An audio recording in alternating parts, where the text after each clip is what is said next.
Oprah Winfrey's life is not just a story. It is a revolution, one woman rising from the deepest darkness to become a global symbol of hope, compassion, and inner strength. Her journey proves that no beginning is too small, no situation too broken, and no wound too deep for a determined soul to rise above it. This is the story of a girl who had nothing, yet gave the world everything she had. Oprah was born in 1954 in a tiny wooden house in rural Mississippi, a place marked by poverty, silence, and the weight of forgotten dreams. Her mother worked long hours doing small jobs, often leaving Oprah alone with little food, little comfort, and a childhood stripped of the safety most children know. She wore dresses sewn from potato sacks, went to school hungry, and slept in a bed that creaked with every breath she took. From the very beginning, life seemed to whisper to her, "You are on your own." But even in the harshest corners of her early life, there was one light: books. Oprah discovered stories before she discovered her own voice. She read everything she found: Bible verses, old newspapers, torn library books. Words became her escape, her shield, and later, her greatest gift to the world. Yet the world around her was far from gentle. Oprah endured pain no child should ever face: abuse, neglect, betrayal, and wounds that cut deep into her soul. There were nights she cried silently, wishing someone would notice her, someone would understand. But there was no one. So she carried her pain alone, burying it deep, turning it into a quiet fire inside her. She did not know it then, but that fire would one day move millions.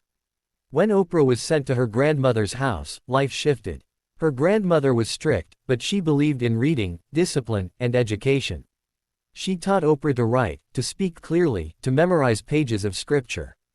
Oprah learned that words could move people, words could heal, words could change a room. By the age of 3, she was already reciting speeches in church, leaving entire crowds in awe. But childhood was not done testing her.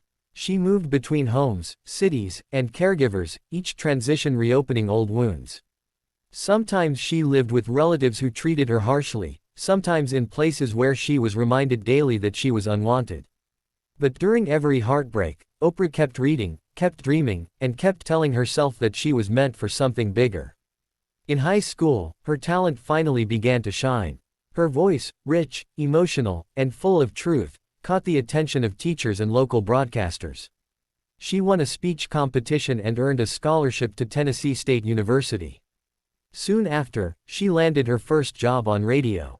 For the first time in her life, someone said, "We like your voice." It felt like a door she had been knocking on for years had finally opened.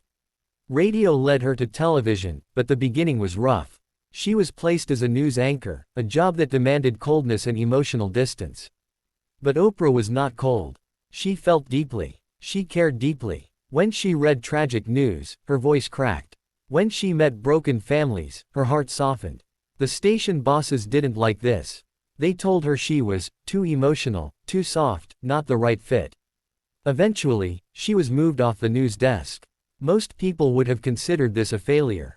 For Oprah, it was a turning point. She was given a small, low-rated morning talk show. It was simple, unglamorous, and nearly forgotten by the network. But Oprah brought something to it no one expected: soul. She listened to guests not as a host, but as a human being. She felt their struggles, celebrated their victories, and valued their stories. People didn't just watch her. They connected with her. Within months, the show exploded in popularity. Within a few years, it became one of the biggest shows in American television. And soon, The Oprah Winfrey Show became a global phenomenon. Oprah's gift was not interviewing. Her real gift was empathy, seeing people, hearing people, understanding pain because she had lived through it herself. Every story she shared carried the silent message: you are not alone. She invited authors, actors, leaders, and ordinary people whose stories deserved a voice. She cried with mothers who lost children, encouraged people battling addiction, supported victims of violence, and celebrated stories of resilience. Her studio became a space where broken hearts could be healed, where silence could be lifted, and where kindness replaced judgment. But Oprah did not stop there.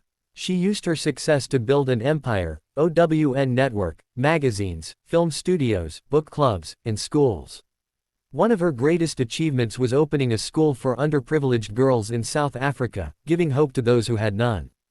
She funded scholarships, built homes, supported survivors, and donated millions quietly, without asking for praise. Despite becoming one of the wealthiest and most influential women in the world, Oprah never forgot where she came from. She never hid her scars. She turned them into lessons, teaching millions that healing is possible, forgiveness is powerful, and kindness is a choice that can change the world. She often says, "Turn your wounds into wisdom." And she lived that message every day. Today, Oprah Winfrey stands as one of the brightest symbols of strength and compassion in modern history. She is a voice for the voiceless, a champion of education, a warrior against injustice, and a reminder that kindness is not weakness, it is courage. Her life story is more than success. It is survival. It is transformation. It is the rise of a woman who walked through fire and came out shining. She proved that no matter where you start, you can rewrite your destiny. She proved that love can grow even in the darkest soil. She proved that kindness can change a nation. Oprah Winfrey did not become a star because of fame. She became a star because she lit the way for others.